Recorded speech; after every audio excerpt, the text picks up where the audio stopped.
Bismillahirrahmanirrahim. Assalamualaikum warahmatullahi wabarakatuh.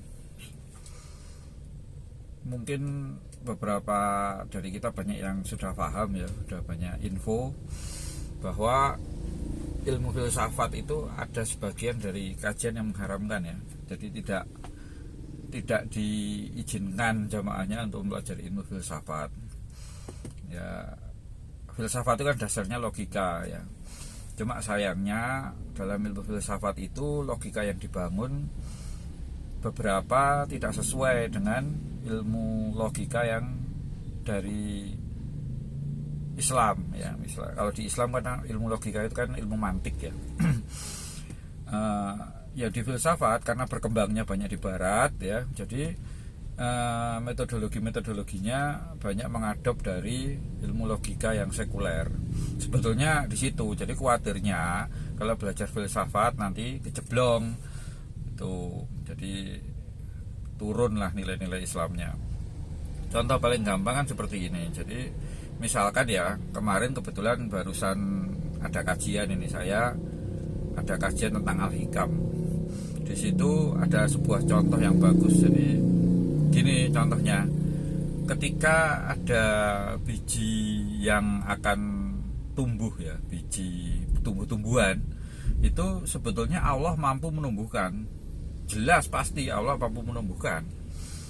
Cuma dalam rangka menumbuhkan itu Allah menurunkan hujan. Jadi Allah menurunkan hujan menumbuhkan tanaman, biji-bijian itu.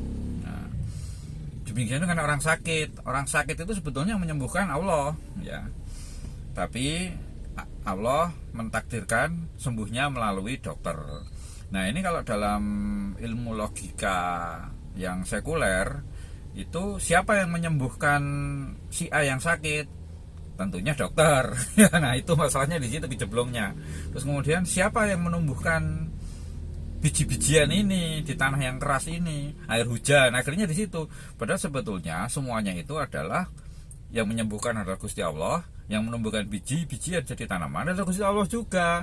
Nah, disinilah pentingnya kita sebelum belajar filsafat memahami dan mendalami keimanan dulu. Jadi kan jelas-jelas di Al-Quran dan di ajaran Islam bahwa semua itu atas kehendak Allah. Kun fayakun, kalau Allah menurunkan menjadikan ya jadi gitu loh. Entah itu biji itu mau tumbuh karena hujan, entah tumbuh karena tanahnya yang tiba-tiba jadi lembek, itu urusan Gusti Allah gitu. Tapi secara logikanya pasti ujung-ujungnya penyebab utamanya yang menumbuhkan itu adalah Allah. Bukan ketika logikanya diurut berdasarkan logika manusia yang berdasarkan filsafat yang berkembang biasa, yang umum itu, yang menyebabkan urutannya adalah biji itu tumbuh karena hujan. Jadi sebenarnya bukan itu logikanya. Jadi, ya nggak apa-apa monggo yang punya prinsip seperti itu, tapi dalam Islam itu hal seperti itulah yang patut kita pelajari sebelum kita hal seperti itu ya, sebelum kita mempelajari ilmu filsafat lebih lanjut. Kalau menurut saya seperti itu, supaya tidak kejeglong aja. Jadi ilmu mantiknya difahami dan diperkuat keimanannya. Soalnya memang itu, jadi semuanya nanti akan jadi bendawi semua nanti. Kalau di filsafat barat kan kebanyakan seperti itu, karena memang mereka bicara dengan hal-hal yang real, bukan spiritual ya. Spiritual kemungkinan malah semenjak era Renaissance kan dikesampingkan ya. Ini pola pikir yang berbeda ya. Assalamualaikum warahmatullahi wabarakatuh.